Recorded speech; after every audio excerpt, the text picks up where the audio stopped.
Okay, listen, guys, we are on air. Good morning, everybody. We are on air, and clearly, from whatever is happening here, you can anticipate an amazing, amazing show today on Wellness Wednesday. How are you doing this Wednesday morning? I don't even know how to start the show because we're conversation Leo Water, okay? And like we said, it's a Wellness Wednesday, and today we want to take a special focus on the lovely people that are in our lives. They are our fathers, they are our grandfathers, they are our brothers, they are our cousins, they are our uncles, you know, all those people. I'm actually talking about the men, okay? And we want to understand this man, okay, when it comes to their lifestyle and their health as well. And we'll be focusing on how does the way a man lives affect his general well-being, okay? So his health and well-being as well. And we have a very simple question for you this morning, and it's only for the men.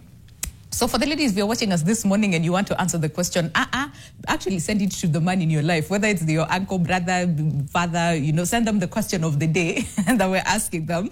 And that is, be honest, okay? When was the last time you actually went to see a doctor without being dragged, either by your wife or by your sister or by your girlfriend? When was the last time you actually just went, wewe tu mwenyewe ukasema, let me go see a doctor? Okay, when was the last time? And please be honest. And I'm looking forward to hear what you have to say on our socials, and that is at NTV Kenya, both on Facebook and on X, and tag me as well at Lubembe_Winnie. And also use our WhatsApp number 0112-500-400. I can see a number of you on X have a lot to say. So we'll be reading your feedback as we continue with the conversation. But we have an amazing, amazing panel this morning. Yani wameanza show na moto before we came on air. And on my immediate left, we have Professor Peter Ngugi Mungai, who is a urologist. I'm pretty sure you know him. If you don't know him, where is June Naishiwathi? Prof, hi. It's good to see you. Nice to see you. Hey. Those people out there, we are here today. Yes, to talk about matters, important matters. The boy and the man. The boy and the man. Hey, I like that. The boy and the man. All right, and next to Professor, we have Dr. Wanjiru Karimi, who's a consultant urologist. It's good to see you. How are you doing? Hi. Seated between two gents. Yes. How are you feeling? Yes. Safe, I hope? Yes, I hope now it'll be from the boy to the man. Felix, Felix is like, I'm going to turn. Not me. It's someone else. There's a boy. Avocado. But it's good to have you, Dr. Wanjiru. Thank you so much for making the time. Yeah. And we also have Felix Kidiji Andrea, who is a men advocate and a mental health coach. Good to see you this morning. How are you doing? How are you feeling? I'm very fine. I'm already feeling. Yeah. Kuna ka energy flani kuna ka energy, very important. You see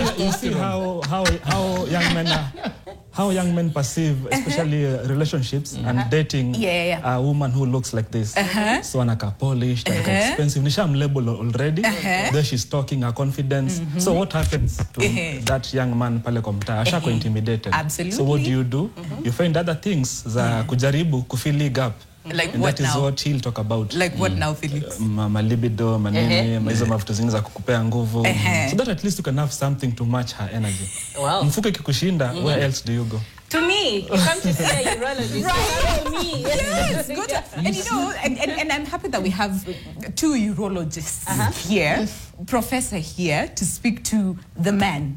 Because you know, a lot of people who are watching us this morning might be like, this is this young girl at Atwambia Nini Sisi older men, but we have Prof here to take care of you. And we also have you, because a lot of the times, people be like, sister niende nione nani, male, female, you know, how does it even work? What I am really curious. Do you even see a lot of them? I can't go to a female urologist and You'd be surprised because even when I was starting up my practice, whenever a lady walks in, I always ask them, where's your dad, or where's your brother, or where's your husband? And then now they tell me, oh, I'm the one who's unwell. So my practice is mostly men. And what I've come to find out is that men kind of do prefer coming to see me, Prof. A bit of men. Really? Yeah, because I take a lot of time with them. When the group of Yvonne and others, because we started the urology training program, when we started the program, we specifically made sure we had female urologists because there are issues that when discussed by men to men, there are gaps. But when you have a urologist female understanding the male, then that gap is nearly overtaken by what she says. So look at that urologist as a urologist. Urologists are nice people. Yeah. What do they do? Like those they're usually happy people, but they are very serious people. Okay. So in spite of her beauty, just remember she's extremely serious. And professional. Okay? And professional. So that's what you need to see when you get to her. And when you get to her, don't get worried about your maleness. Yeah. Just remember the issues you can have. Okay. And the issues you need sorted. She can sort out a lot of things for you. A lot of your issues. I like that. Now, Prof, so urologist. I know someone might be like, Sasa urologist ni akina nani? What do they do? Tuambie tu, before we get now into the meat of the conversation this morning. Urology is a branch of surgery that deals with the issues that have to do with urine production and its processing and its removal, as well as for the male, the processing of gametes and they are taken to where they're supposed to be. So those are the two things that you need to deal with as a urologist, urine and the gametes. Okay. The male gamete, that is. Yes. All right. So a urologist deals with kidneys, deals with the ureters, deals with the bladder, deals with the penis, deals with the testes. Okay. That's male reproductive system. It's not just reproductive. Remember, it is also used for purposes of removing urine. And while reproduction is good and is part of our existence, if you don't pass urine for a number of days, you may be dead. True. Yeah, so it's a serious issue. It's a very serious issue. Please, when you're watching us thinking, okay, yeah, that's why he said they are very serious people. So what is it that you see? You know, you mentioned a boy and a man. Yes. Okay. Let's talk about these two people. Yes. In terms of who they are, their lifestyle, the conditions that maybe they are prone to, and basically just, first of all, just understand. Because a lot of people say, being a man ni kazi ngumu. Don't even say. You guys have no idea. Being a man, the first thing that happens after conception, by the 8th weeks of your being in your mother's womb, you produce the testes. Okay. That's when you start making the testes. Once the testes are made, it means you're going to start now becoming different. Before the 8th week, you can't tell between the male and the female. At the 8th week, you get the testes. The testes produce testosterone. Once it produces testosterone, you acquire the male organs. Okay. And from there, you are a male. And so you find by the time you're 12 weeks, if you do the ultrasound, you can see the phallus and you know this is a boy. Yes. Now you get born, because the rest of it is you're a boy now, from there henceforth for the rest of your life. But remember the word? Testosterone. Because that's what we're going to talk about from the beginning to the end. So without testosterone, if you don't produce testosterone, you remain female. So what you're made before is female, and like what the Bible says, unfortunately, it starts the other way around. It starts the other way around. It starts the other way around. You're female, then you become male. Then at birth, everybody sees you're a male. Yeah. And those testes, that they are inside the abdomen, but then they have to move out of the abdomen to the outside because their production of gametes is dependent on their being outside the abdomen. That's an important thing that we need to think about. Then they remain like that. They remain rudimentary. One of the things that is going to be formed at that time, at the 8th intrauterine life to 12 weeks, is the prostate. In that the prostate you don't see from the outside, but the penis you can see. Yes. At the age of 9, 10 years, the production of testosterone suddenly goes up. And that going up of the testosterone makes two things grow, the prostate and the penis. If there's prostate, it grows at 1 gram per year for the next 10 years. And the penis also grows in size from being something of about 10 centimeters to 10 inches. If you have those with 10 inches. Unlikely, but really. Because that's what worries me. Every time I've been on a show, people are worried about the size of their penis. It's a very big concern for so many people. And then, so at that time, at the age of 18, 20, you are a man. You transit from being a boy to being a man. And I'll talk about the social bits of it. Then after that, you start growing, and you grow into a man, and your testosterone levels remain at that level up to about the age of 30. Oh, interesting. At the age of 30, you start getting old. Are you 30? Yes. Your testosterone goes down. And then once your testosterone goes down, you find that you're not as good as you were. So the functions of the penis, yes, they're still there, but the strength you had at 18 is no longer the same. Yeah. In addition to that, it's not just the penis, but you're talking about the prostate as well. Yeah. The prostate would have been growing at 25, it stopped growing, but at 30 now you think, oh, since the testosterone is going down, the prostate should go down. Yeah. But unfortunately, another part of the prostate grows, not the original one. Okay. Another part of it grows, and so it starts giving you problems. At the age of 40, you're having trouble passing urine. Then at the age of 40, your testosterone is done. You've done some other things to yourself, the things you did in the club in the night, all those things, the people who made you laugh at 3 a.m., the shisha you took starts taking care of you, and at 40, you're losing your erection. Not only are you losing your erection, your prostate is growing. At 50, your erection is halfway gone. If 10% at 40 is gone, 50, 20 to 30. By the time you're 60, and I'm 65, by the time you're 60, only a few of you remain active. The prostate has done two things. Either it has become enlarged and is a challenge, or it has become cancerous and you need to take care of it. So you have to have started thinking about that in your 40s. Okay. And then as you get older, if you are still can get an erection at the age of 80, you really must be talking to God yourself. They are not medicine.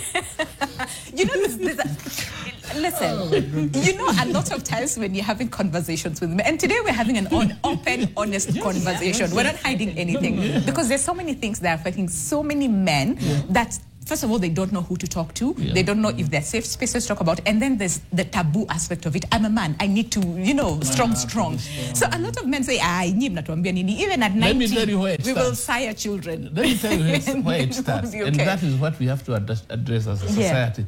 When you're born, people say, we have a boy. Amongst the Kikuyus, which I am, they actually do 5 relations, and because they have a boy. But from there, that's where the boys' problems start. Actually, the boys' problems start at birth. At birth. Okay. Not even by nature, the mortality amongst boys is much higher. I was actually reading an article. I'm happy that you've mentioned that. And they say globally, men's health faces challenges with men experiencing lower life expectancy and higher mortality rates for major causes of death like heart disease, cancer, and suicide compared to women. So how concerned are you, Felix, listening to what Prof has said? All the transition from the womb, 65.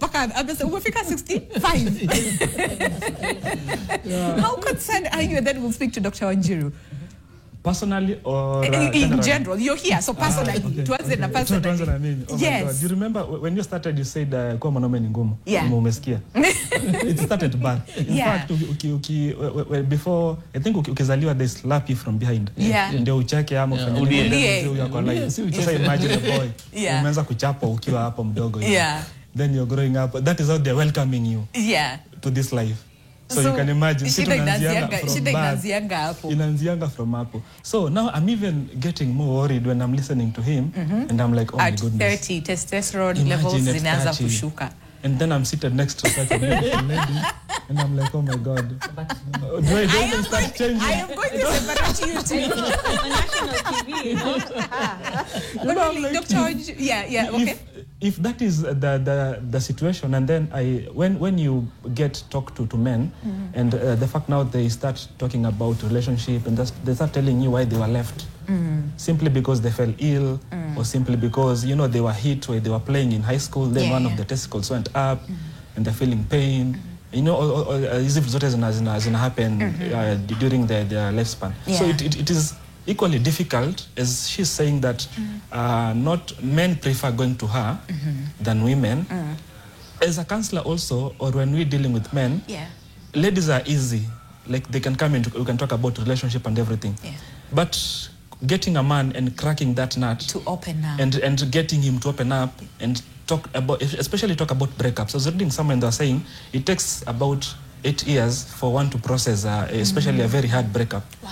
So this man comes to you and they're like, okay, where do we start? Yeah. Because of the stigma and the stereotyping. Be a man. Yeah, that men are supposed to do this and this, and they're not supposed to cry. Yeah. You're supposed to approach a woman. You're supposed Someone to was saying, if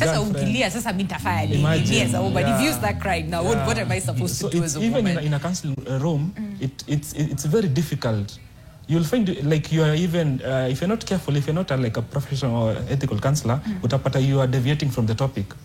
Because the moment you start talking about this thing, this man will look for something else to discuss. Okay. But hey, do you support Manchester? Do you watch football? To You're take away from the conversation. Then you just allow them to go to drift a bit, then you bring them back to reality. Oh, I see so that. It's difficult for men to express really themselves, especially in relationship-wise or where love is involved. I see. And you know what? We've had several conversations right here on this show in terms of how do we create those safe spaces that a man can easily come and say, hey, I am struggling, or hey, there's so many good things that are happening in my life that I want us to celebrate. Because we usually focus on the sad, Baisha Digumu part of the man, and they don't know where to go. But there are also so many amazing things that are happening in a man's life. And one guy, young man, let me just call him that way.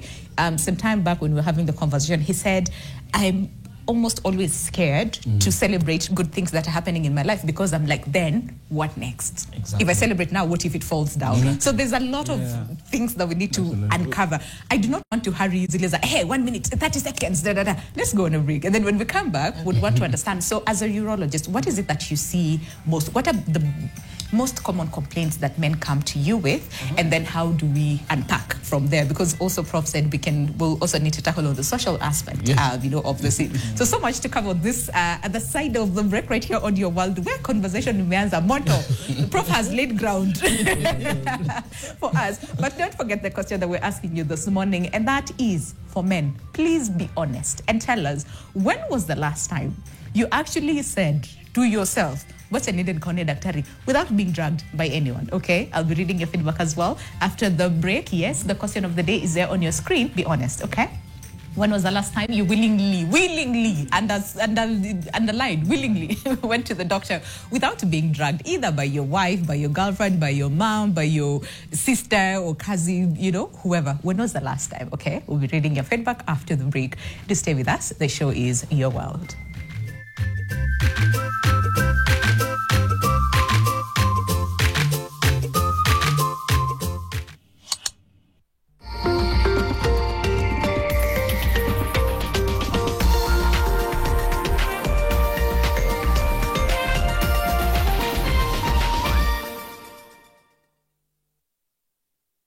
He's not breathing well. I don't know.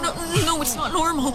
Look at him. He's turning blue. Wait, let me check. No, look at his hands. He's blue. I beg you, save my son. You don't have to save. I'm going to do everything I can to save him. Sé que hay una fe que no se acaba, una luz y una mirada que nos volverá a encontrar. Then you won't be happy with anyone!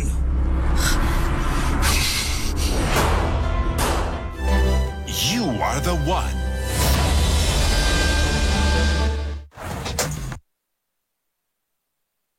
Moja. Toka kwa hiyo sanduku. Stoki. Rudisha hiyo pesa kwa sanduku namba 10. Ongeza ifike 50. Kwa nini? Anataka ukule popcorn ukitizama runinga, sawa?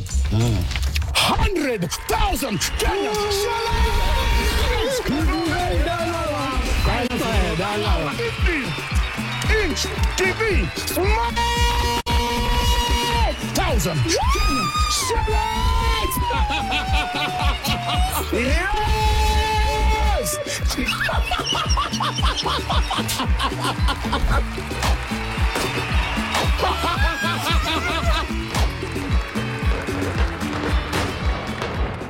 So my easiest target was Liam. What? Mbona vitu tu mbaya zinanipenia mimi? Why? Why is it always me? In fact, nafikiria ile story ya Liam kukutana na wewe was not a coincidence. Itanipatia muda wa kutosha ndio nijipange vile nitadili na Diana. You are truly Cecilia's daughter.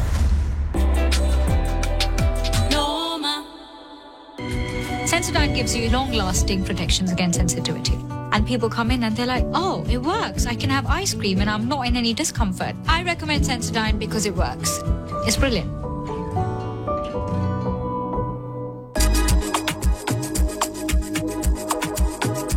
What's up, people? My name is Brian Aseli, most bankable host in Africa, and I'd like to invite you for Man Cave 5. But before I even tell you that, there are 3 things a man cannot live without. 1 is money, of course, and 2 is ambition. I know some would say a woman, but this time around I want you to focus, okay? Nataka focus kabisa. The 3rd thing is actually coming on ground for the Man Cave 5. And that's because men will be gathered and they will be having panel discussions right here at Herencia. For those who are asking themselves where Herencia is, it's actually off Thika Road, Wanasema exit 16, and of course, it's right before you get to Mangu High School. So don't miss out on a chance to interact with men, because every time men meet, great things happen.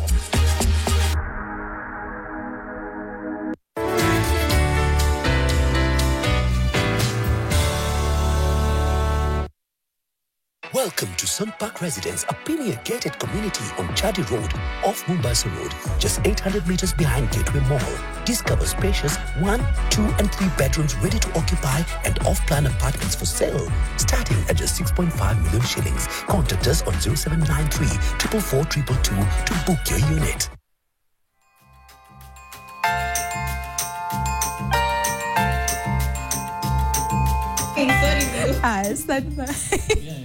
Okay, we are on air. Wait, listen. Hi, welcome back. The show is Your World, and today is Wellness Wednesday, and we are talking about the man's health, and we're looking at it holistically, from their mental health to their physical health. And we have 2 urologists here, okay, to take care of you. So for all the men, whatever question that you ask, and no question is too deep for this hour of the day, all right, or too scary, ask all the questions that you have, because they're here for you, okay? And we also have Felix, who is a mental health coach, to take care of you as well. So whatever question that you have. But even as you do that, we have a question for you this morning, and it's very simple. We're saying, please be honest, okay? When was the last time you actually did what? Willingly went to the doctor without being dragged by anyone, okay? When was the last time you did that? Where? On Facebook. Hey, Mulash Lash, anasema, why go if you're not bleeding? You're not bleeding. And then Johan Muyu says, I can't even remember. It's God's protection. Because they can't remember the last time they went to a hospital. J. Darlington Wanjie says, Manaume ni nyota hunga kila wakati. It's a good thing to see it that way, but also every day. That is where the problem is. Yeah. And then McKenna Kaburu Fash says, people do that? Yes, people go to a hospital and just get checked. Without necessarily being sick, you go to a hospital to get checked. But yes, keep sending in your views and your comments as well as your questions. We have the perfect panel to answer all your questions. But Dr. Wanjiru, so before we went on a break, Prof laid ground for us since conception up until 65. It was 65, eh? Yeah. No, I just think 80, 90, thereabout. And we also mentioned a little bit about then the mental health. What is it? What is the biggest, challenge? And Felix said most of them come, yes, but they don't even know how to start this conversation or where to go to ongea kidogo about Manchester and then to Rudy, So for you, what is it that you see, and not just on the man, but even for the boys, because there's so many issues affecting them. Yeah. So I'll start again. I'll group them into young ages. All right. I'd like to talk to the mothers right now and the fathers too, but you find that mothers are the ones who birth their babies. So when you're birthing your son, examine him. All right. It's one thing that we're discussing offline, that rarely do all the children in Kenya, once they're born, get a pediatrician to completely examine them and make sure that they're okay before releasing them to the world. So then in boys, we find that there's what we call undescended testes, where your testes are not placed in the scrotum. All right. Yeah, that would bring a problem from when testosterone spike should be there, around 10 years. But we usually address it when the baby is 1.5 years maximum. Okay. So from 6 months, the baby needs to be taken to surgery and the testes put in the right place. Yeah, so how many patients do we miss when they're at 6 months of age? And then later on when they come, the testis is not in the correct place, which is the scrotum, and therefore we have a problem. Okay.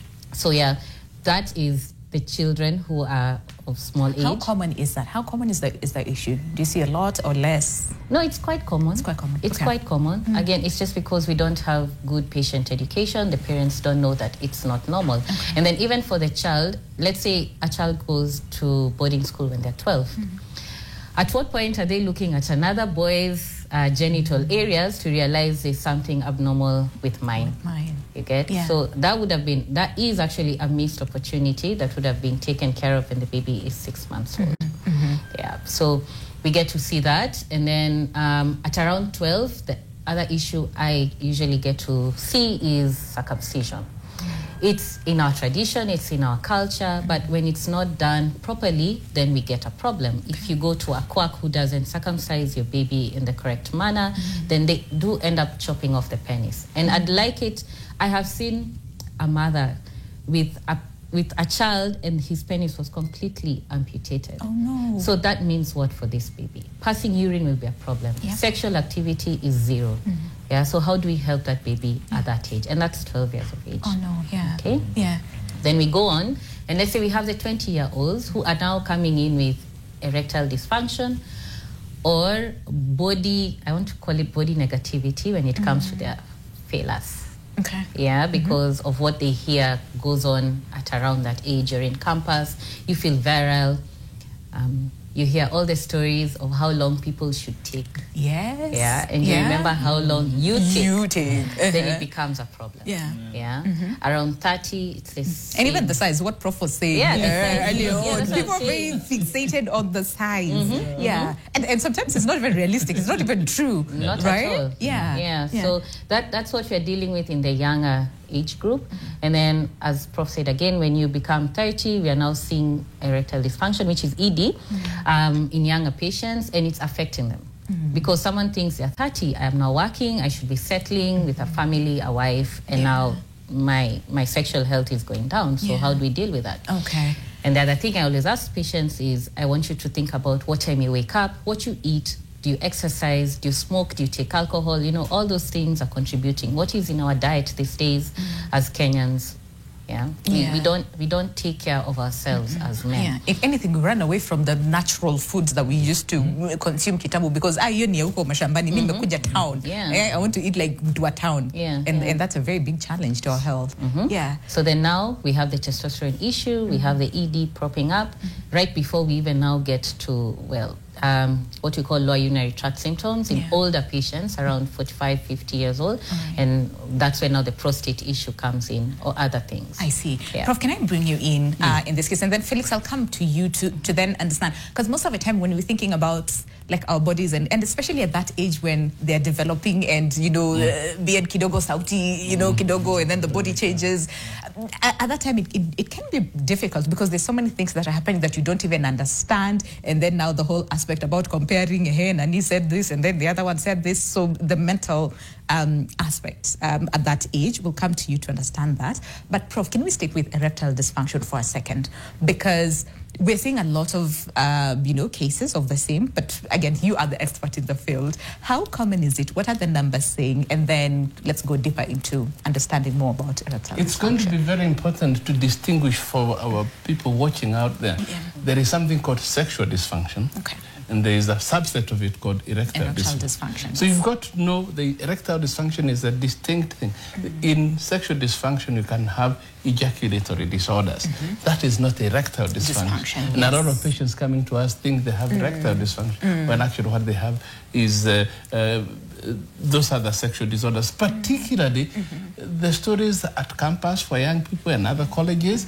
People, you are told how this man is so effective, so good. And it's really just the bragging story.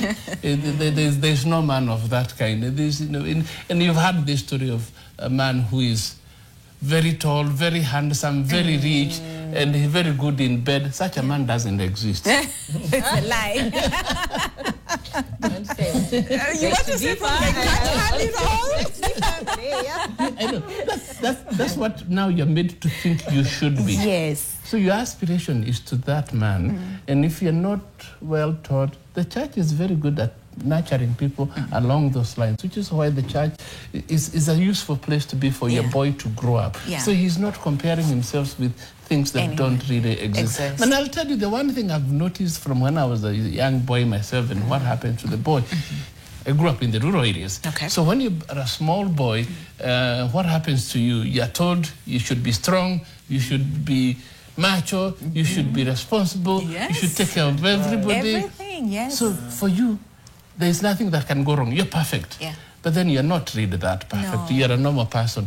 Then you reach the age of 10 years. So if anything goes wrong before the age of 10, you're told, you go and sort out. What happens to your sister when things are like that? She's told, you've got to be careful.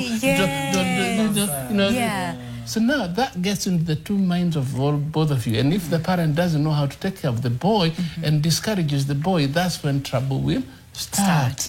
Then you reach the age of 10 years, 10 to 11. The girl is told, be careful about boys. Don't just go around with boys. But the man is told, if the boy, the mother or the father sometimes sees the boy with another guy, says, kijana yangu, yes. Irresponsible parenthood on our part, because we are not bringing. Then the girl starts getting her menstruation, and she's told, take care of yourself. Yes. Don't turn around with the boys. Tidy yourself. And then she gets some tummy pain, and she's taken to the hospital by the mother to see the doctor. So she has already started taking care of herself. She knows that when you have tummy pain, you go to the doctor, and the boy goes and then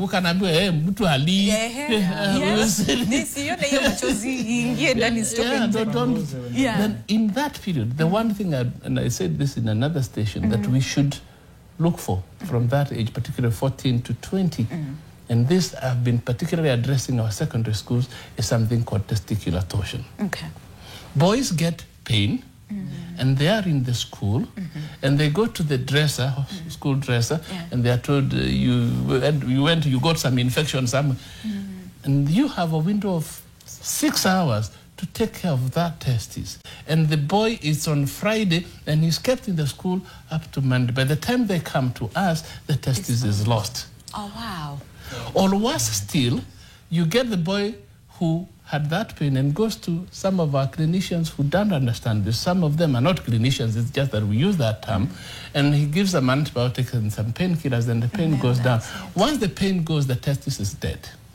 And so even if you bring the boy to me, the best I can do is remove that one and fix the other one so that the same doesn't happen. But what happens under certain circumstances, that pain goes, and you wait, and you are okay. Then 1 year later, the swollen testis has gone, and you get pain in the opposite one. You go to the person who took away the pain. So you lose both testes. This I address to school headmasters and teachers and the parents who have teenagers. A boy who has testicular pain must be seen by a doctor that night. If it's 2 a.m., please go to the hospital at 2 a.m. So for those people who are watching us and wondering, hey, so what exactly is that? What causes it? What is the pain? Like, is it? It's very severe pain. It's very severe pain. The testis twists on itself. Because the white, we said it came from the abdomen, so it is hanging on the cord. It goes all the way up to where the kidney is. So the testis is hanging. Some of them have an abnormality that allows it to twist on its axis. It cuts off its blood supply, and you have 6 hours to salvage that testis. This is a serious issue. We have so many boys. The salvage rate in Kenya, in our public hospitals, is 2%. 2%? 2 out of 100. Wow, okay. So this is a very serious issue that people must address. If you are a parent with a teenager who has testicular pain, if you are a school headmaster and you have a teenager, because those are the people they take care of, please take care of our boys. And they must go to hospital that night or the nearest facility. And if the boy is told it is okay, be careful. That clinician probably doesn't understand. So we talked about this boy of 12 years to 18 years. He's being told you are okay. Instead of being taken to the hospital. The girl has menstrual pain, and she's taken... They go to a hospital. And then at 18, 19, she's been advised on how to relate with men, but nobody tells the boy that it is not good for yourself to have many sexual partners. It is risky for you. If anything, we praise that as a society. The more you have, the more... Yes. So we are damaging that boy. So the sexual debut comes earlier for the girl, but they are not as open, they are protected. But the boy is not protected by the parents and the society at all. So you find in places, dancing halls and wherever, the boy is being misused. Interesting.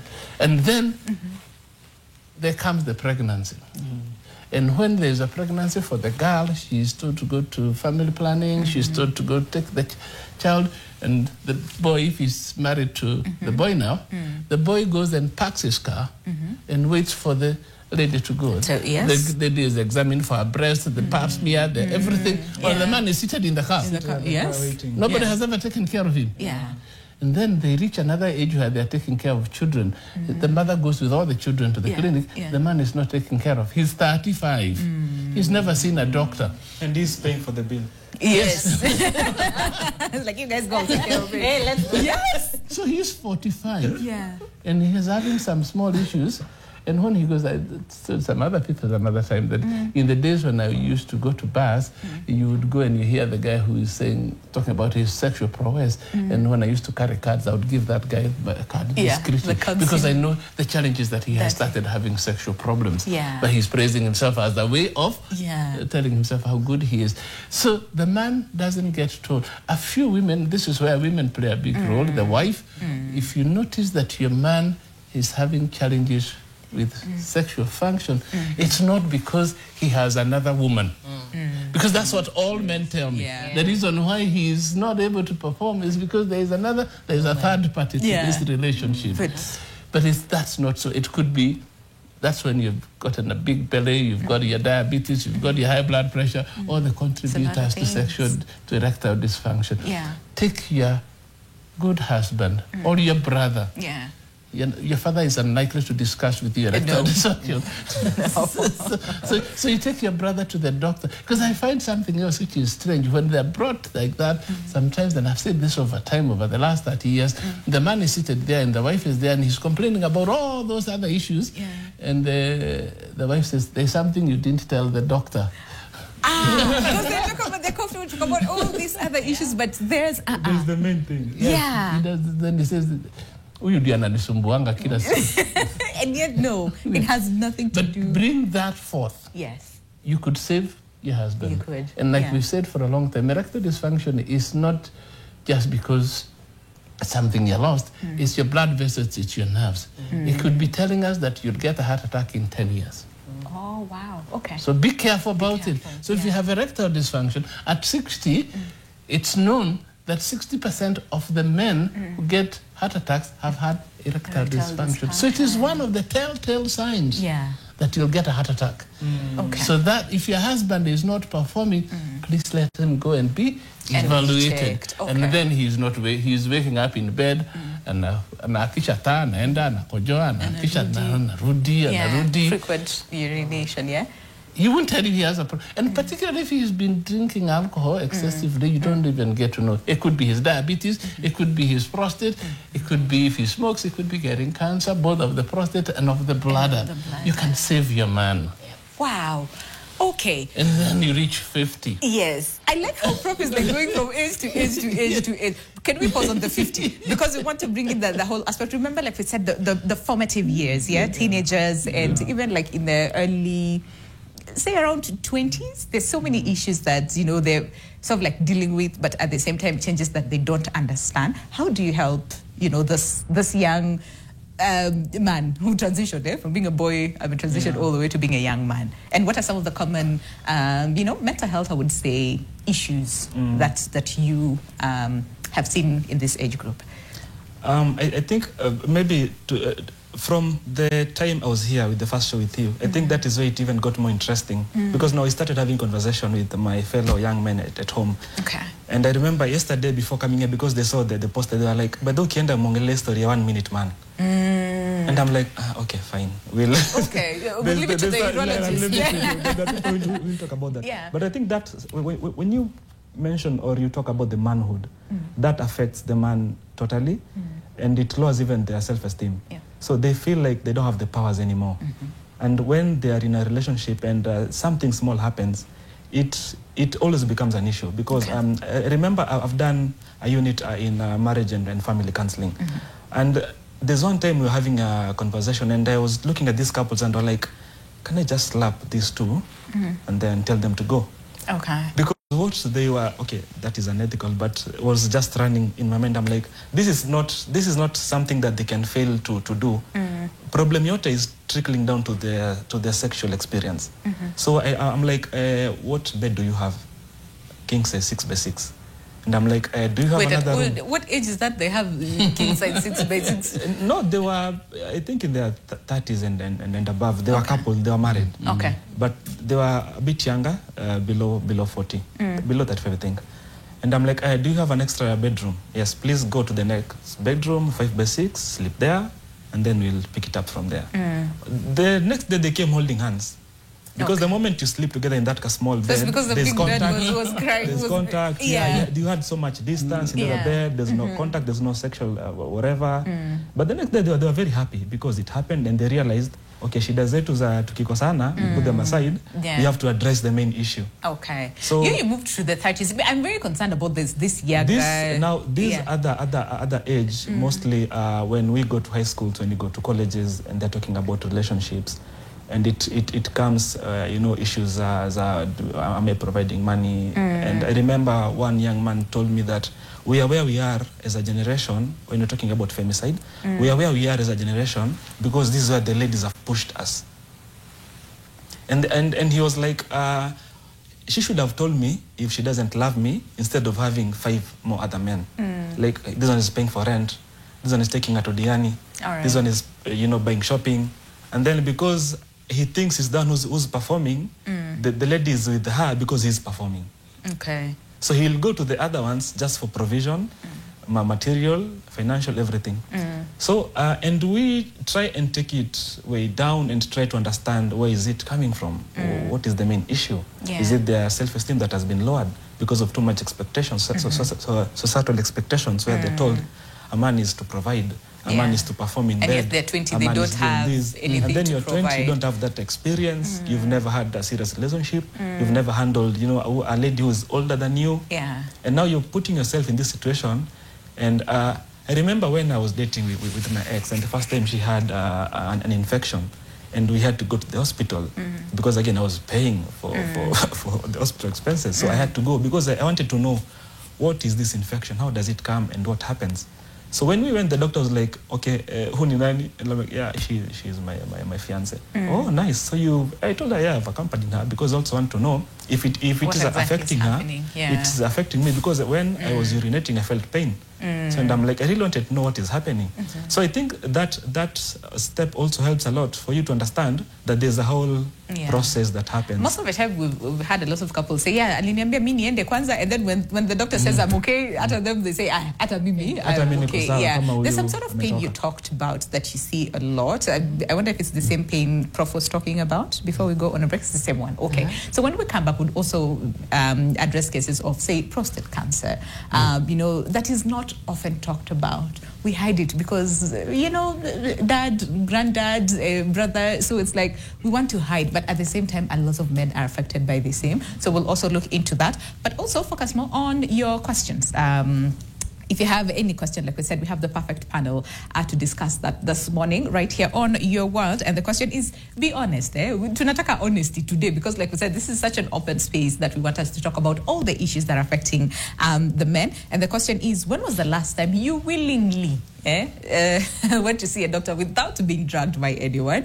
I can see one person here, Joshua Atambo, who says, it's a total chaos before you go to hospital. That line of life and death, life and death before the end before the end of hospital. But why? Is it that the white coat in our shtua? But what exactly happens, okay? Keep sending in your views on our WhatsApp number, 0112500400, or our socials, and that is at NTV Kenya, both on Facebook and on X. We're also working on our lines so that we can call in and ask any question that you have as well. But all that is coming up after the break. Do stay with us.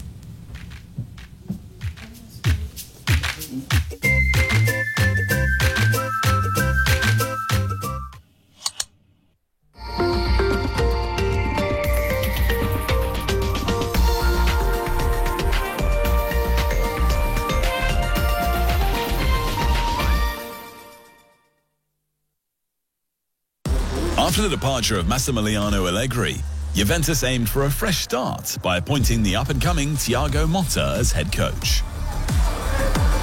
Motta looked to bring dynamism, flair and new ideas to Juventus in the wake of Allegri's old-school pragmatic approach. But while his enterprising style of football transformed Bologna, Motta was unable to bring his ideas to life in Turin, lasting just 9 months in the role.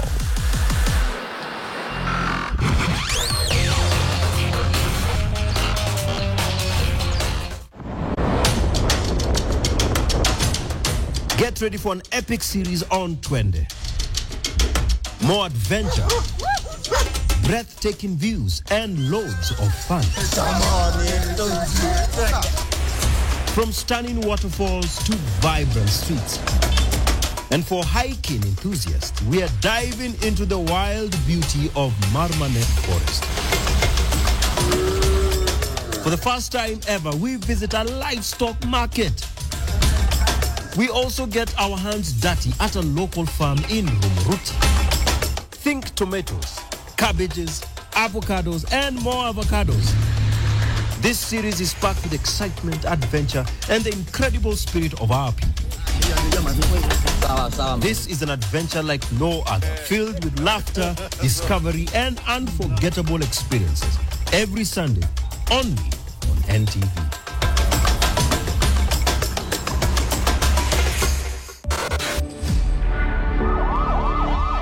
Mbuzi ziliingia kwa shamba yangu pale, nalima na maji, nikazitoa mara 3. Nikaita chief. Sasa wakati alikuja, alikuta tayari wamepanga mipango ya kuniua mimi. Ni watu tumeishi na wao, tumezaliwa pamoja. Leo unashindwa hii shetani imetoka wapi? Ule alikuwa mwenye mbuzi akasema ako na nguvu sana, kateni yeye mguu. One of those that were actively involved was being pursued that Wednesday. That is when now OCS also was murdered. You cannot kill a human being like a chicken and you be let go like that. The accused are joined together like Siamese twins and must suffer the same fate.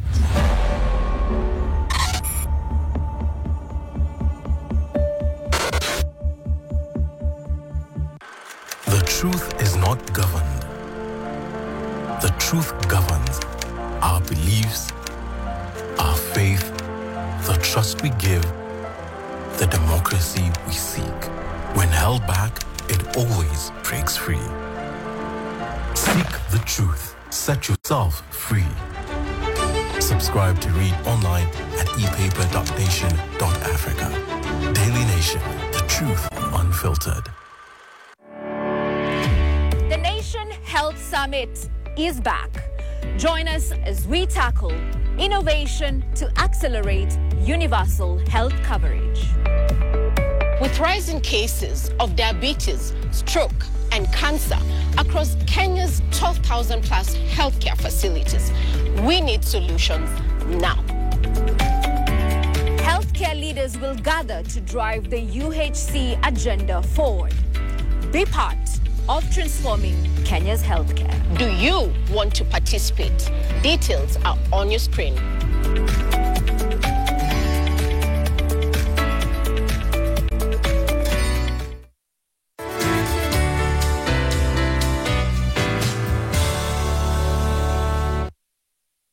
Welcome to Sun Park Residence, a premier gated community on Chadi Road, off Mombasa Road, just 800 meters behind Gateway Mall.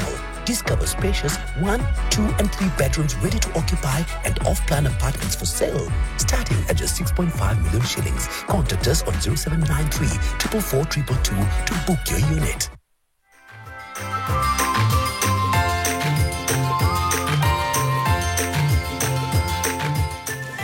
All right, welcome back. Second hour of the show right here on Your World. And it's Wellness Wednesday, and today we're focusing on a special group of people who, like I said when we started the show, they are in our lives, whether it is our fathers or grandfathers or brothers or uncles or cousins or all those people, okay? They are in our lives, and we need to help them because based on the comments that we've read so far, Apana, you need special grace, kwenda hospitali, and just be checked. You don't necessarily have to be at it because there's bleeding. You know, someone actually said, if there's no bleeding, then after the hospitali.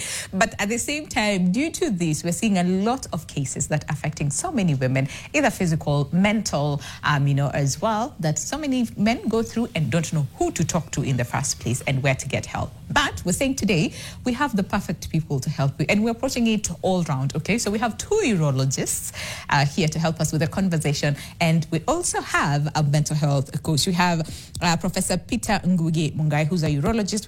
We have Dr. Wanjiru Karimi, who's a consultant urologist, and we also have Felix Githinji, who is a men advocate and mental health coach. Yani anatetea issues zenyu as men, okay? And the question that we're asking you today is very simple. Be honest, okay? As a man, when was the last time you willingly went to see a doctor without being drugged by anyone? When was the last time you did that? Our socials are at NTV Kenya, both on Facebook and on X, and tag me as well at Lubembe_Winnie, or use our WhatsApp number 0112 500 400. I know earlier on I said for the women, the east is walienyu, but again, if you have a man in your life, it doesn't matter what sort of relationship here. When was the last time they went to a hospital? I also want to hear from you as well. And like we said, our lines will be open, so call in, ask any question that you have as far as men's health, and in this case both mental and physical as well. So Prof is laying ground for us and how all these issues are affecting the boy child and the man as well. But Dr. Wanjiru, so there's a question that he asked that he was sent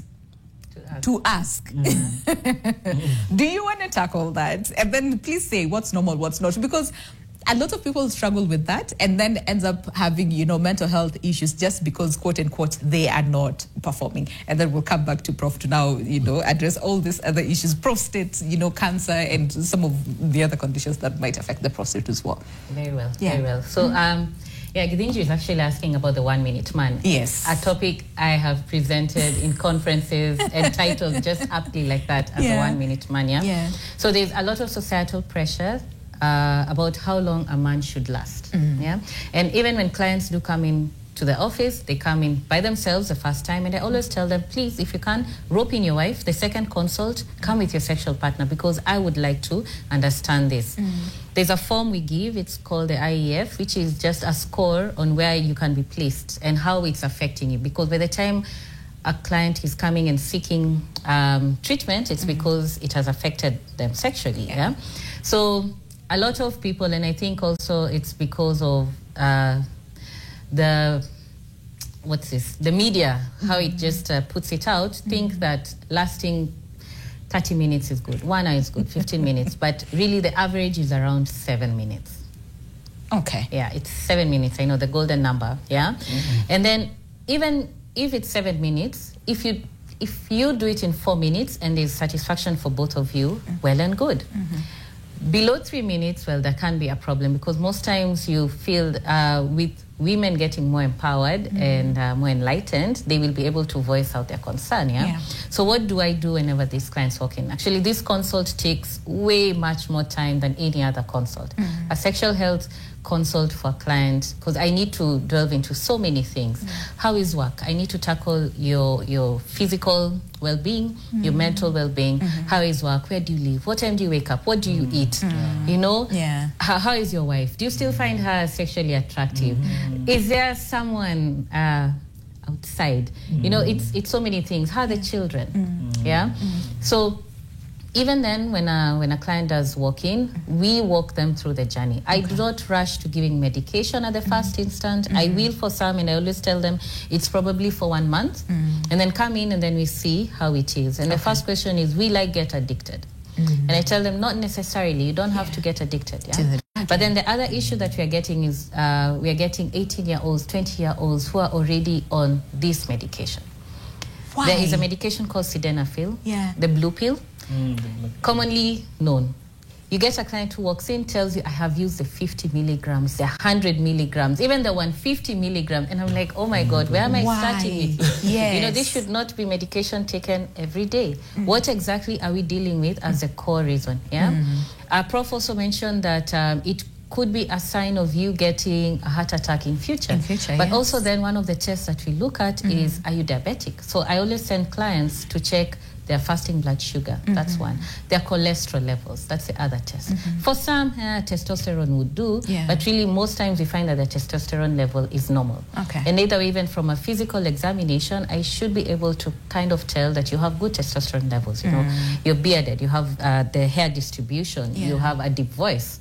All those just contribute to a male well-being. And then after that, I always look at the kilos, and I tell the client, look at the kilos. We have glorified obesity to a really bad point as Kenyans, and the bigger you are, worldwide. the richer you are. You know, men going and slapping their tummy and saying, oh, it's the dad bod. No, it's not. Whenever there is fat in your tummy, know that you're also really high in estrogen levels. Women don't have testosterone. I don't have testosterone. They have testosterone. They have estrogen. So for your testosterone to be more than your estrogen, you really have to have muscle, like lean muscle. Cut off exercise, you know, eat healthy. So even when you're tackling, male sexual health, erectile dysfunction, premature ejaculation, you have to change your lifestyle. And also, can we address dressing a little bit here? Because there's a lot of conversation about how tight, how loose, the what is it called, temperature, you know, and all those things. Do you want to address that, or should we leave it to? I can address that because really it varies. Why I say that is because for a really long time, men have been told to wear loose briefs, let them hang, let them dangle. And then now we have the patients who have scrotal pain. We have done ultrasounds, we have done everything, and all the tests are negative.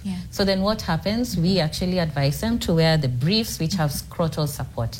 I always Google and I show a client, and I'm like, this is what you should be wearing. The briefs which have some U-shaped thing on it. That's what men should be wearing for scrotal support, especially the patients who have chronic scrotal pain, which does not have a reason. And I'm underlining that does not have a reason. Because testicular torsion, as Prof mentioned, is an emergency. It's one of the things that will wake me up at night and rush me to hospital. So we need to look at what men wear.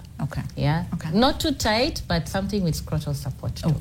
All right. And wale vijana longi. That's what I was saying. Not too tight. You know, they need to see the battles because you said lean and all those things. Prof, any other thing that, and especially on the medication that Dr. Wanjiru has mentioned, can we talk about how detrimental that is? And especially when you're saying 18-year-olds, 20-year-olds? It's very, very, very unlikely to be needing the PDE5 inhibitors.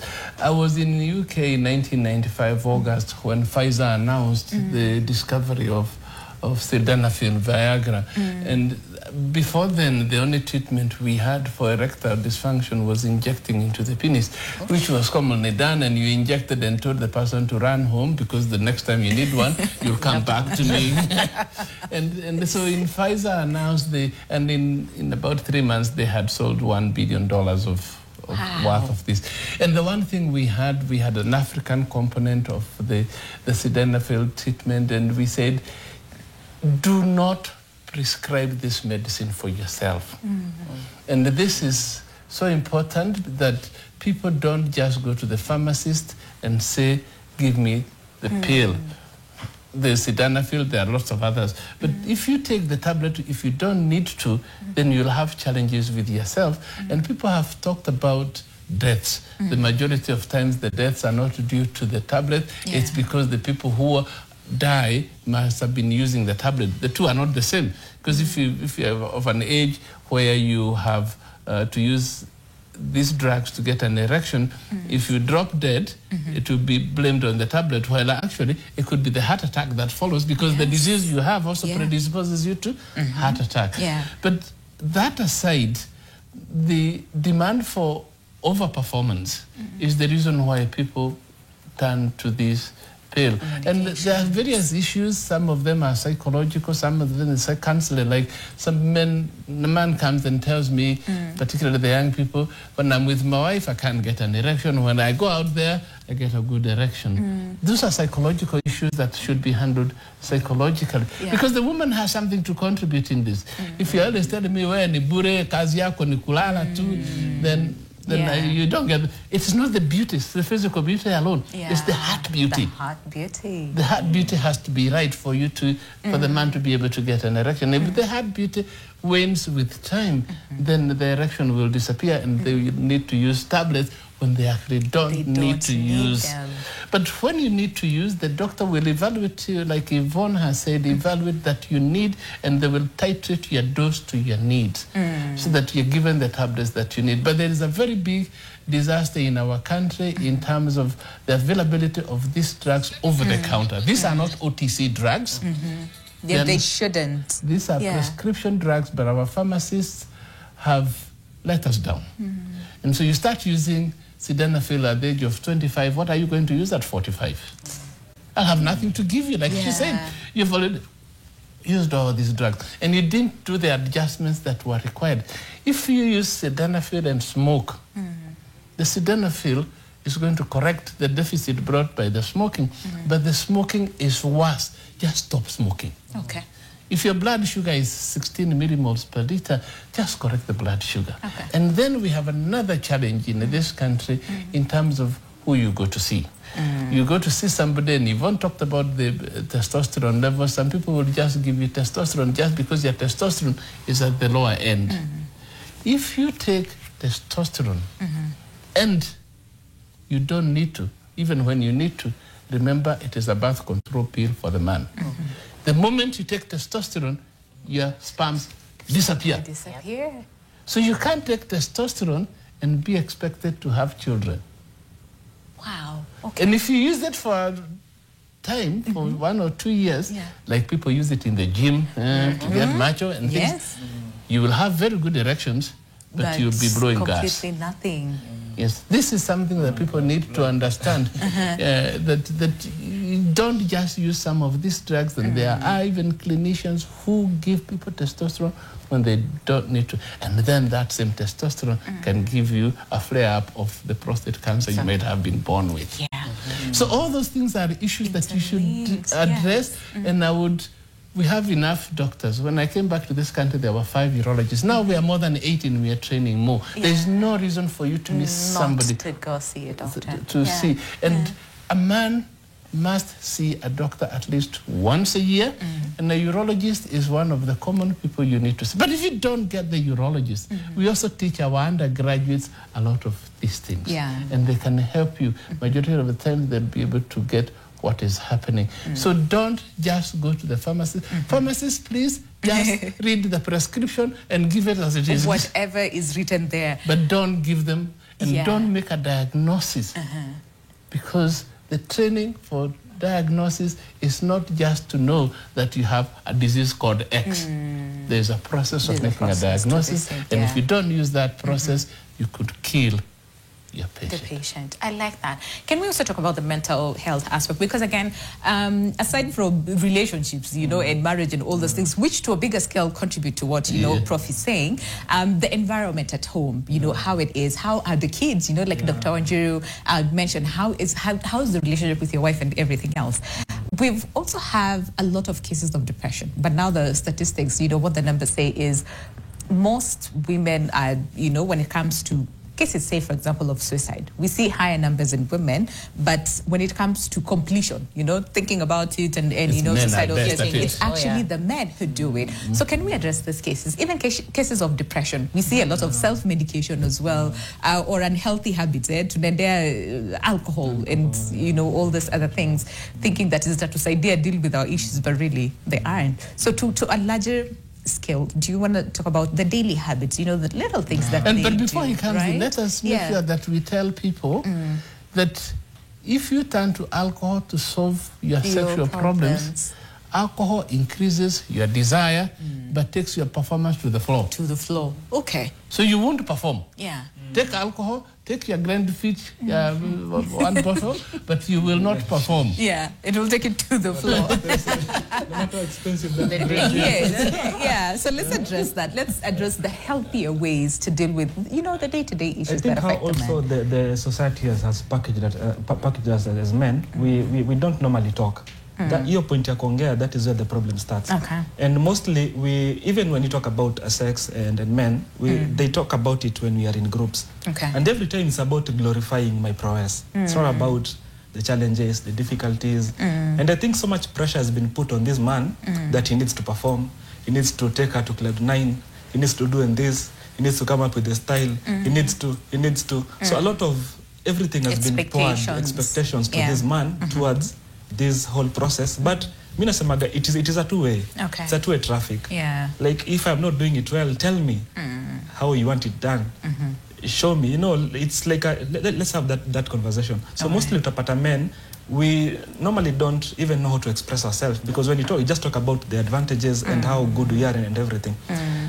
So, like, we have been pushed huku chini so much that tunaachwa in our own spaces where now that drinking, we want to go to club, we want to go to drink, we want to go to watch football. Then when we are screaming and fighting each other, we are relieving our stress. But again, we are not addressing the main issue. Okay. Because you'll find, especially when this young man is hurt and heartbroken, he will do revenge sex mission to other women just to get that thing off. And like Prof said, the more people you have, the it's bad. Okay. So as Prof is saying, I think what we need to do more is on sex education and these conversations. And even their mental health, what do we do? Because a lot of them say there's no safe space for us to talk. Who do I turn to? There's a question that we asked some time back, and we just asked the men, who do you turn to when you either have something sad happening in your life or something to celebrate? And most of them said no one. No one to talk to. So how do we create those safe spaces, and where are they that they can come and say, hey, listen, I'm actually having trouble at home because of 1, 2, 3, 4, 5. Yeah. I appreciate the Ministry of Gender, because we see that the National Gender Sector Working Group. And when we started doing that and we had these programs, they will send us to counties. We've gone to Elgeyo Marakwet County, and we've had conversation on male engagement and inclusion. So what for me I do, I take it practical. I take them outside the boardrooms and the hotels, and then we go somewhere outside, and then we sit and then ask them as a community, because again we need to also appreciate multicultural counseling. So where is this young man coming from in terms of culture, in terms of beliefs, in terms of his upbringing? Do they view this woman as an object? Because I found that in other communities, if the wife is not beaten once in a while, hakuna love. So when we take them out, I take the younger one, and then I bring the legs of Prof, and then I tell them, so can you ask questions? And they are like, oh wow, I didn't expect him to ask me that. Because as you're saying, these spaces, we don't have them. Like we only talk among us as peers. And we get advice from each other. But when was the last time a senior man like him sat with a boy and told him, this is how it happens? This is because when I am a Meru, and our culture is it can be very stereotypical. So when we go through circumcision, they tell you, immediately you finish circumcision, for you to prove that you're a man and everything has worked, you need to have sex. You need to have multiple sex. And that is, you just told the negative things. A man is power, a man is, she has to submit, you have to do this and this. So by the time this boy is getting out of that circumcision area, what he knows is now, is like he's on a damage spree. I have to prove that I'm a man, ways to prove that this circumcision worked. What she was talking about, the level of circumcision and how bad it went. So mostly we are now trying to do it at county level. And we are working with the departments and the men and the community setups. So we bring them together. And we tell them, we need to have this conversation. So you need to tell them, what is the process? What happens? Even as a... But I think we still have a challenge, because let me ask you the one question. Have you ever been in a WhatsApp group where people openly discuss their sexual issues?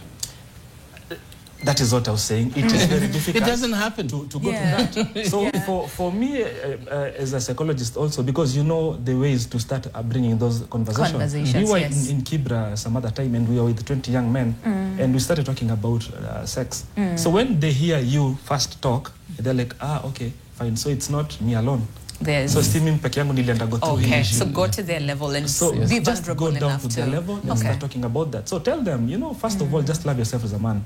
Yeah. Don't seek approval. And there's so much to you as a man than just the sexual performance and prowess and all those things, right? It's a very small part. I tell them, if you're not able to deal with women, please wachana na wao. Okay. Kama uko able to go into a relationship, live. Wacha tu. Because there's a lot of expectation, as I said, from the society and from them. Yes. So this man is left in a cocoon whereby ako afraid, hajui ataji-express aje, they don't know where to start from, they don't know what happens if, this relationship doesn't go in the wrong way. They'll think it's about sex. Maybe after this show, please have a conversation with Prof. Invite him to one of your sessions so that he can openly talk to this. The one thing that you will find, like, for instance, we are pushing our men and women to go to school, to work very hard, so they get married at the age of 40, and they start having the sexual debut is at 45. And so there is also the advice of what the society should expect of you. So I'm not saying it's bad to get married at 45, but by then your testosterone is really down. So you'll be ridiculed, people make fun of you. But again, do you want people to get married at 18, which is the earliest that you're allowed? So this is a conversation that has not been developed properly, and probably it's only urologists who can lead this into getting into the space of when should somebody start having sex? When you're married? So when should you get married? Are you going to get married at the age of 35 as a lady? Is that the correct age for getting married? There's a whole lot of there's so many. What are you saying? Listen, there's so many people who are not even there yet, and now they're concerned. So there's usually a lot of conversation around what is right and what is wrong, what is the ideal age, what is not, and it's a whole debate altogether. Sometimes we don't want to hear the truth. Sometimes tunataka tudanganywe kidogo. But really, it's time to have this open conversation. I've been to the US, and I was invited to talk to young boys. And this is not uniquely Kenya.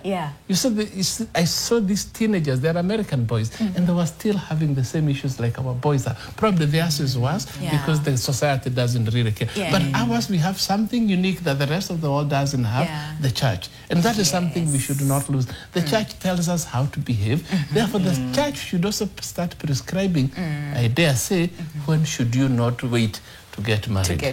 Well, Prof, what are your conversations we will have later.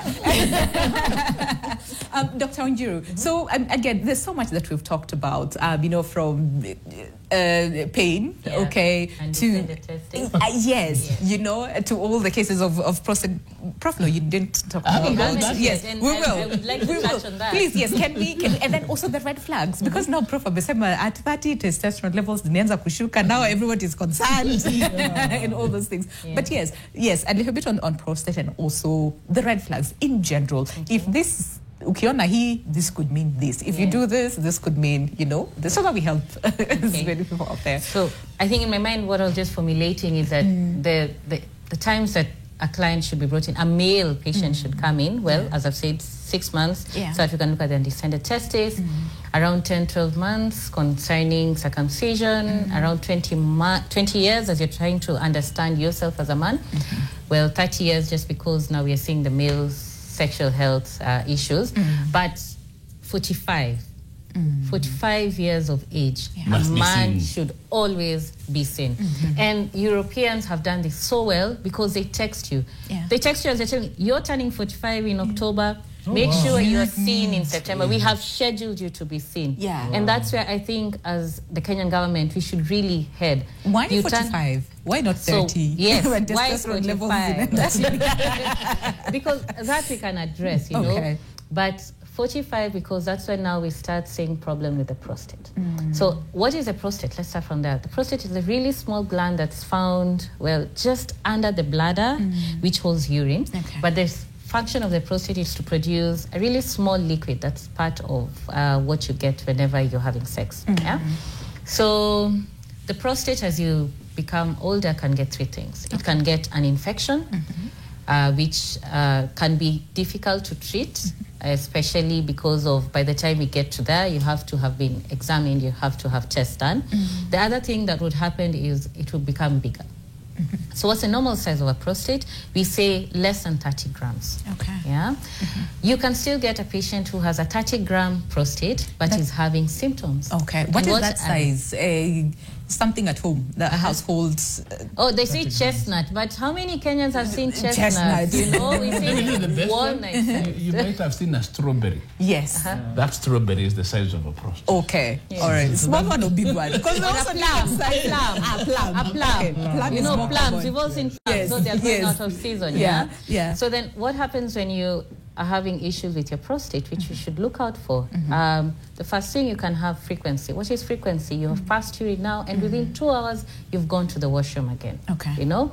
Urgency and urge incontinence is when I can be talking to you right now, and you have to go to the washroom. It has to be now.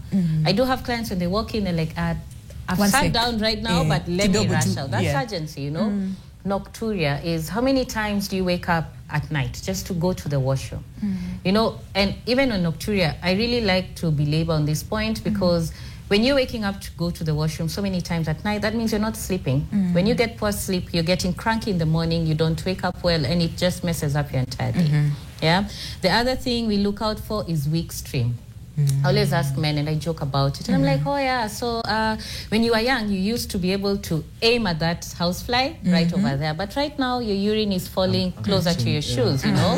And then the other thing is, how long do you take to go to the washroom? Okay. I don't use this too, but I think with age, Gedinji would be out of the washroom in 2 seconds maybe, and then an older patient would take longer. Okay. Yeah? All right. And then, do you have to squeeze to initiate passing urine? That's called straining, and well, we always say straining is only good for oranges. Okay. When you're trying to squeeze. Yeah. And then, okay. How does it affect your day-to-day? All right. Because I have found patients who have prostates of 200, surprisingly, and you ask them and they're like, sina shida. Yeah. And then you get a patient who has a prostate of 50 grams and they have all these symptoms. Oh, I see. Can we put a pause there, go on a break, and then come back, pick from there, and then moving forward, what is it that we want to see change for our men, really, in general? And we might have a surprise appearance, on set. Okay, so you do not want to miss that part of the conversation as we finish right here on Your World. But keep sending in your questions and your responses, feedback as far as the question that is. Please be honest. When was the last time ulienda ukaona daktari willingly, okay, without being dragged by anyone? We'll also go through your feedback after the break. Do stay with us. The show is Your World. Thank you.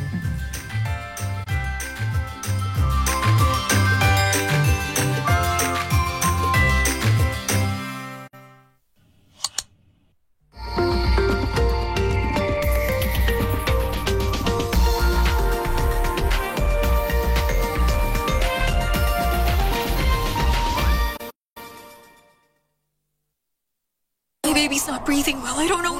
No, it's not normal. Look at him. He's turning blue. Wait, let me check. No, look at his hands. He's blue. I beg you, save my son. You don't have to save. I'm going to do everything I can to save him.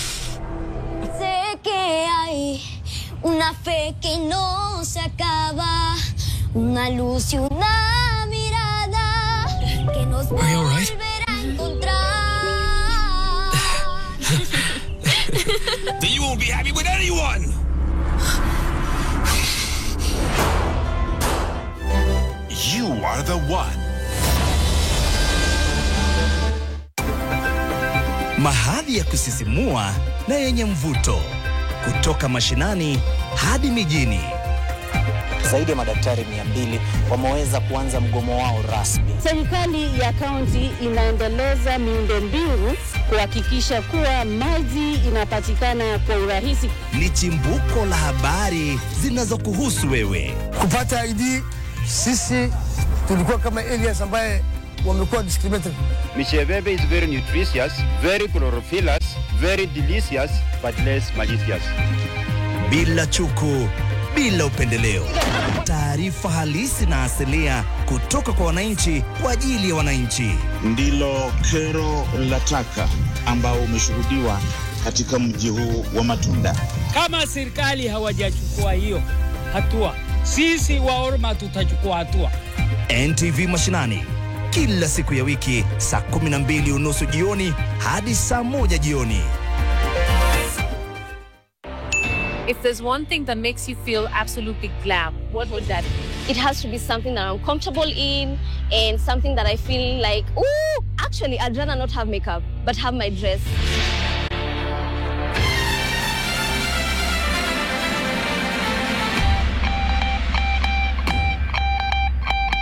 If you don't find clarity about what you want, where you want to go, who you want to be involved with, what business you want to start, it'll be futile if you start it.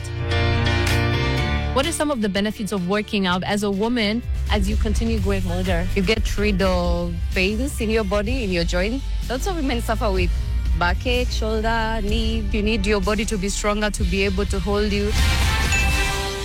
For fast relief of strong pain, like headache, toothache, and muscle pain. And I am finally released from pain and ready to be there for those who need me. Try Panadol Extra for fast and effective relief from strong pain. What's up, people? My name is Brian Aseli, most bankable host in Africa, and I'd like to invite you for Man Cave 5. But before I even tell you that, there are 3 things a man cannot live without. 1 is money, of course, and 2 is ambition. I know some would say a woman, but this time round I want you to focus, okay? Nataka focus kabisa. The 3rd thing is actually coming on ground for the Man Cave 5. And that's because men will be gathered and they will be having panel discussions right here at Herencia. For those who are asking themselves where Herencia is, it's actually off Thika Road, Wanasema exit 16, and of course, it's right before you get to Mangu High School. So don't miss out on a chance to interact with men, because every time men meet, great things happen. Tired of endless scrolling? Say goodbye to the chaos. Introducing the all-new Business Daily website. Experience seamless navigation. Immerse yourself in a world of more videos and more podcasts. Discover more with our enhanced home pages. Engage like never before with our interactive tools. Join us and elevate your reading experience today. Business Daily. More possibilities.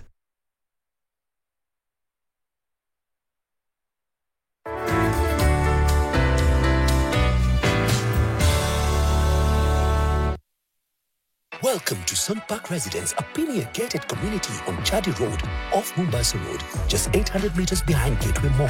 Discover spacious 1, 2, and 3 bedrooms ready to occupy and off-plan apartments for sale, starting at just 6.5 million shillings. Contact us on 0793 444 222 to book your unit.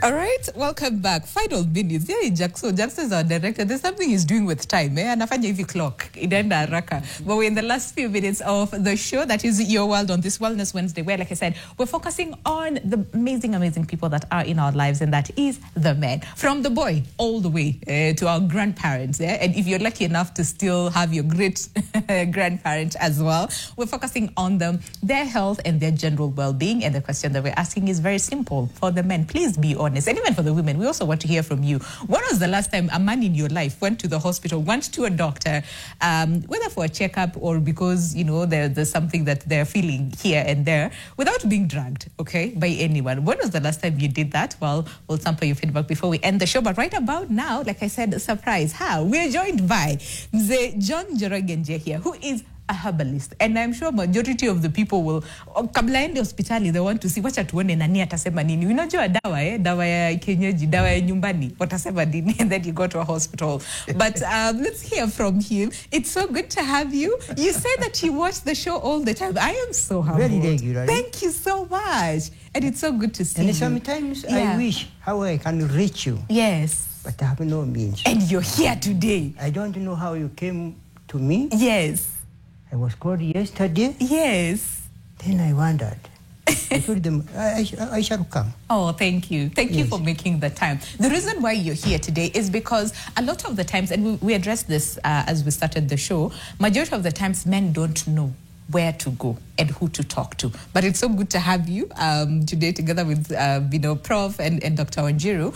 And I asked you this, what is the age group that you see the most, Naume, and what are the issues that they come with? Normally 40, 45, 50, up to 80. Okay. Yes. All right. Some at the range of 82, 83. Yes. But as I said, each case has to be handled individually. Okay. Yes. All right. How long, first of all, have you practiced herbalism? Yes. For how long have you been in practice? From the year 2002. 2002. Yes. Okay. Up until now. Yes. Okay. So what is the most common issue you would say, umeona, amongst the men who come to you, whether in their 50s, whether in their 30s? Because like you said before, tuingie hewani, that sometimes you also see cases of 30-year-olds. So what is that common shida among all these age groups? Most of these things, however, I shall repeat, the doctor here has mentioned when I was sitting there. Yes. She also has said something sufficient. Now,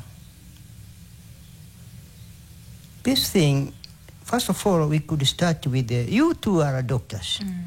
The issue of the DNA, and you have heard about it. Okay. The DNA is normal arrangements A, T, C, G.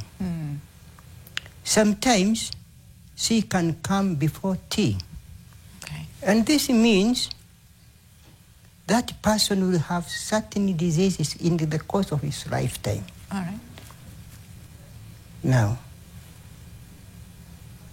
in this case, there could be a gene that's not working well, manufacturing. And when you come to herbalism, you rectify that gene.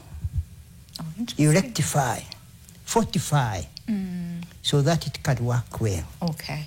So for what are some of these diseases that you have seen maybe in the course of the work? There are many.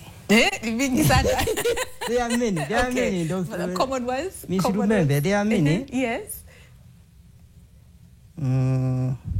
Kama hiyo tunaongea. Erectile dysfunction, we've talked about prostate. We come to the issue of cancers. Yes. Things like stomach diseases. Okay. Like the amoeba, typhoid, na ingine brucella, yeah.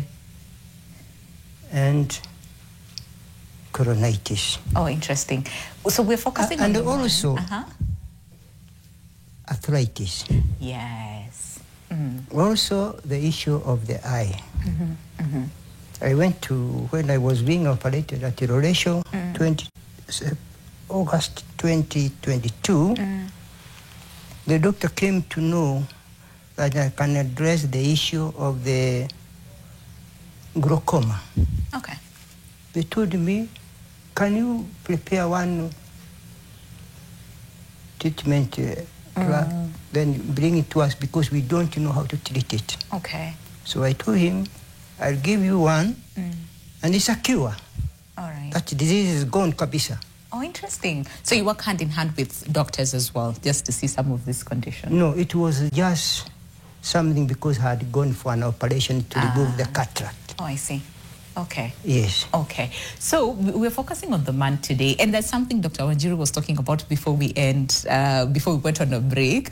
Where were we? At 50? You said 45. Yeah, 45. Magic number, 45. Yes, and then we'll come back to Mzee. 45. Yeah. Yeah. They should. Mandatory. Mandatory. Yes. Yeah. And if you have somebody in the family who has had prostate cancer, come at 40. 40. 40. Okay.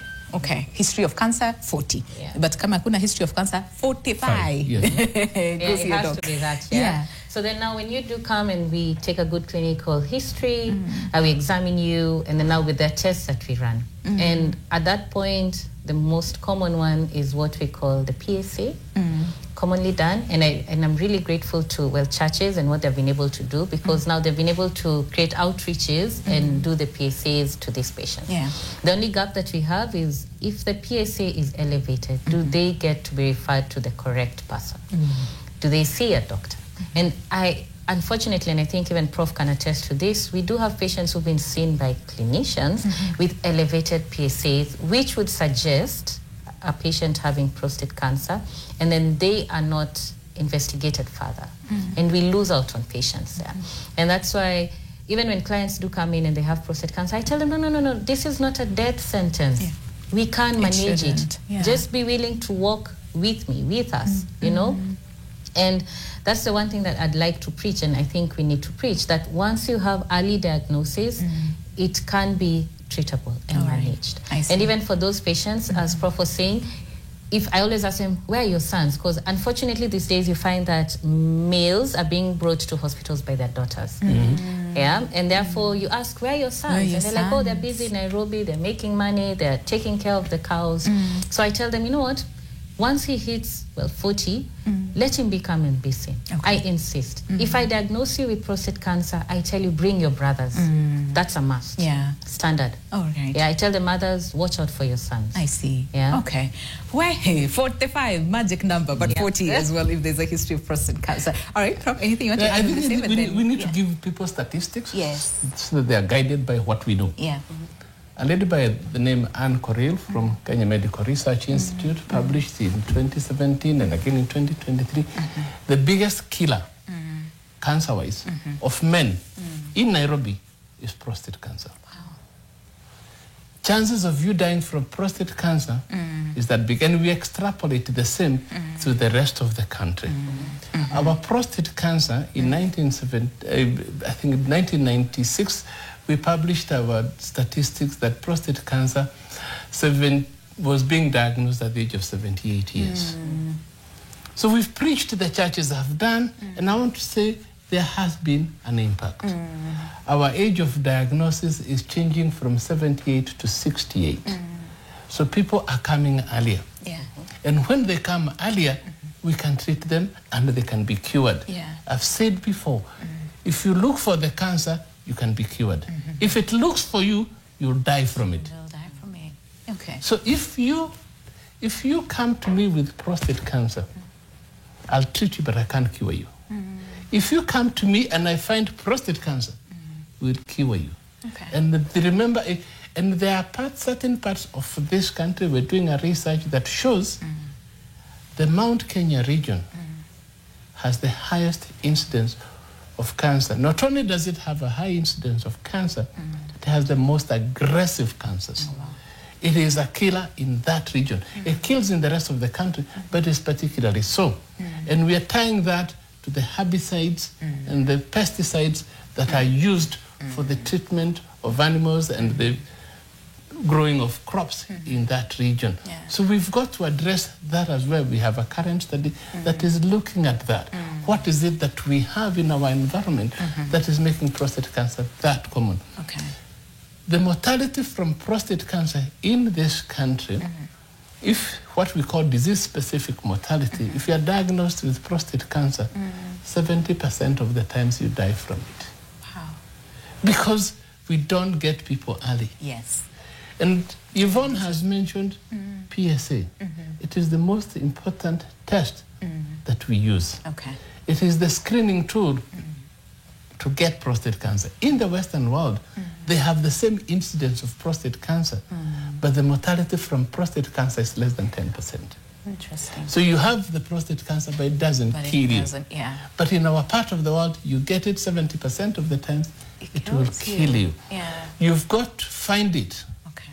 And there are three things you need to know. If you have a relative who has prostate cancer, be worried. Okay. By the age of 40, be screened. If you have two, and I'll tell you why, if you're just an African man, the possibility of getting prostate cancer is 1 in 10. Okay. Okay. So 10% of the men you know will get prostate cancer. If you have a relative, one, that reduces to 1 in 6. Interesting. Okay. If you have two relatives, it goes to 1 in 3. If you have 3, it's guaranteed. Wow. So yeah.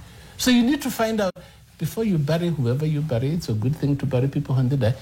If they died in hospital, good to know, was it cancer? Was it cancer? Yeah. If it was prostate cancer, we really must address that issue. Or even before the hospital, just in our family, when the conversations that we have in our families, right? Let's understand history to Nigani. When right? they come, like Yvonne says, you see a man asks, do you have a brother?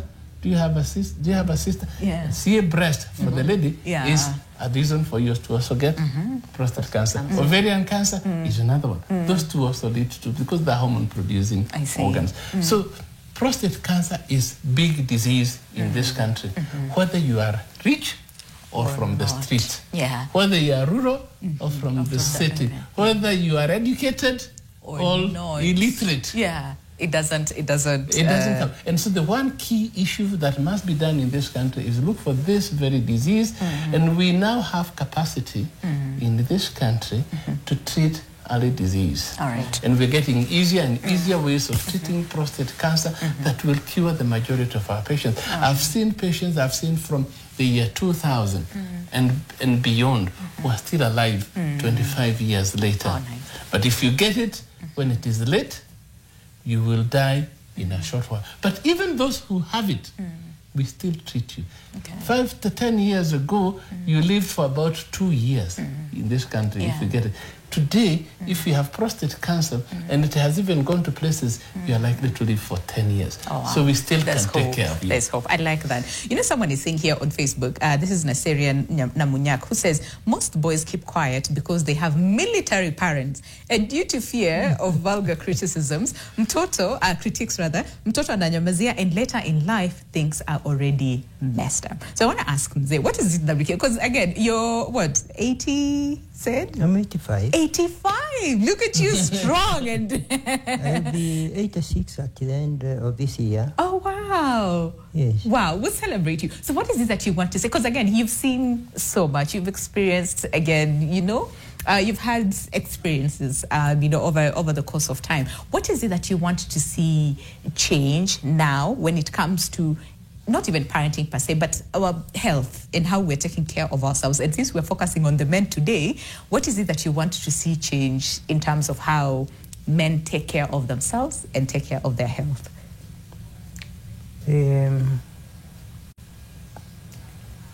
Dr. Is it Mungai? Yes, Mungai is my name, yes. He has spoken. If you are listening, I was sitting there and I was still listening. Here is a lady next to me who is my wife. Yes. And cooperation at home is not good. And one thing I must... Are you married? Yes. Happily. Very good. Underline. One thing I should say, and Dr. Mungai will also back me up, you are married to live together.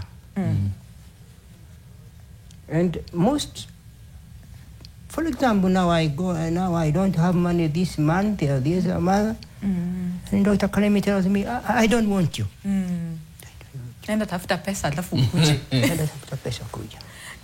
You're punishing that man. It's not his wish not to have money. When you got married, it was not the issue of so much money, just togetherness. So, cooperate. 2, young men are addicted to drinking. And this drinking, they are harmful things. Yes. However, Dr. Mungai will tell you, he knows them because not that he takes them. I've seen them there and there and there. Yes, yes. They are harmful. And they bring about this issue we are talking about today. The other one is the one we talked about, the DNA. That's a difficult matter. But this is where I come in to rectify malfunctioning the gene.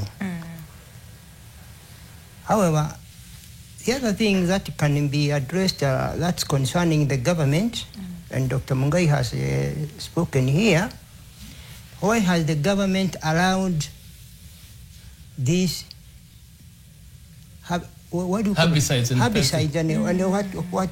what have you? They are the cause of me having that disease and so many other things, including cancers. Why have in Europe they are not allowed? Why do they allow them here? It's a policy issue. What were you given in Dr. Kalemi or Njoroge or whoever, so that you allow Dr. Mungai to die early because you are given money? Why? It shouldn't be. Okay. It should not be. All right. So it's a wholesome approach from not just the community, but the governments and county governments together to contribute in one way or the other, just for the general well-being of the population. And now that we're focusing on the men today, focusing on this men. Okay. I'm told we have literally 3 minutes to wind up the conversation, and we've talked so much about the issues and what is affecting men and what men need to know. So moving forward, okay, what conversation should we be having? What is it that we need come 2027? I'm not even going to say 2020, 2030, 2 years from now or 3 years from now. What is it that you want to see as specialists in, in your areas? What you want to see change? What is it that you want to see different when it comes to our amazing people in our lives, the men? Yes. Do you want to go first? Yes. Yes, please go first. Yes. Oh, I should? Okay, fantastic. So one, be seen. Get some time out of your busy schedules and be seen. There is no weakness in being seen. Get screened. As we've walked through it, I think for the mothers, take care of your boy children. Again, everyone has a role to play in society. Even for clinicians, get trained, because the other issue now again we're getting is when we miss out on the diagnosis and a patient is not managed well. Prof has said we're about 60 urologists, so you can imagine if every county had 5 of us, that would be good enough. That would be amazing. That means a patient is able to be seen. We don't all have to come to Nairobi to be seen. This can be decentralized. Live healthy. Again, I am really against obesity. Don't smoke. Reduce on your alcohol intake. Completely. And then step in for your father, step in for your brother. Let them be seen. I like that. And I like both of you speaking the same language in terms of alcohol. Not even reduce, stop, because they're not good. And smoking, the day-to-day habits that we do, trying to, manaume strong, but really they are causing a lot of problems in our health. So I like that. All right, take care of yourself, okay? All right, what do you say? Tonight, I don't even want this to start in 2027. I'd like to think of what you can do today from the conversation we've had with you this morning. And that is, the first thing is a discussion. Sit down together. Husband and wife, discuss everything about yourself. Hii kulala umeangalia pande hii na mimi pande hiyo, tuache.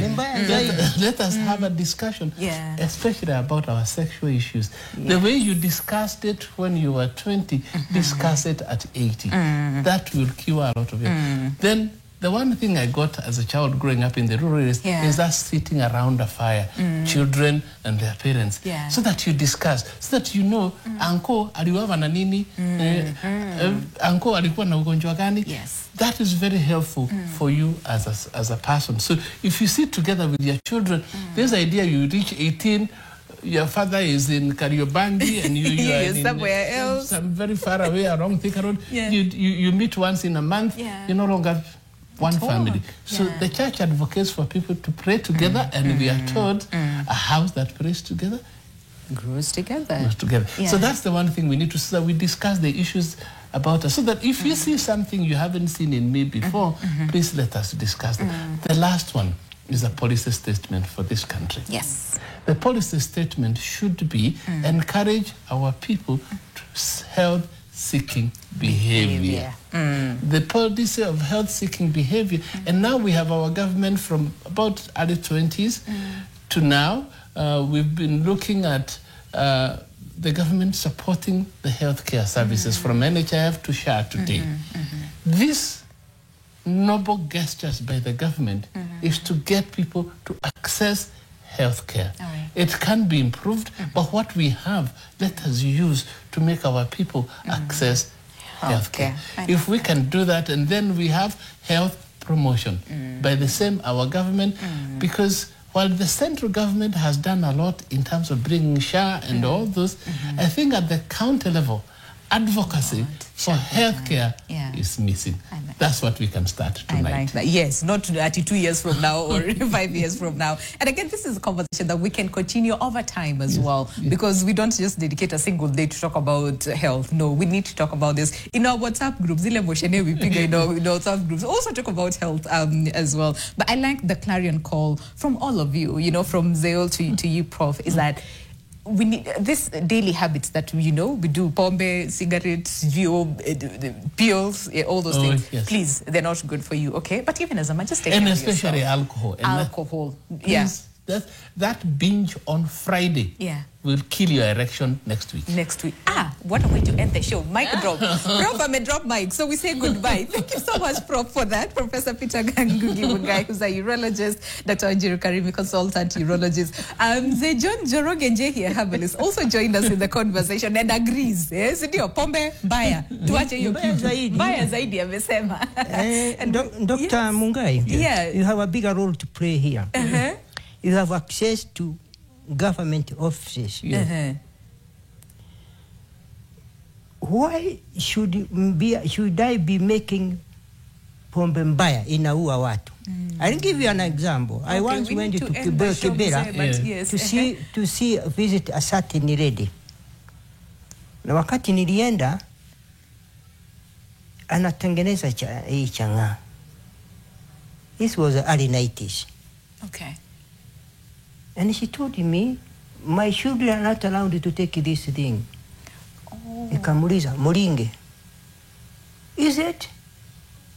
Na unatengeneza hii pombe watu wengine wakunywa, shauri yao.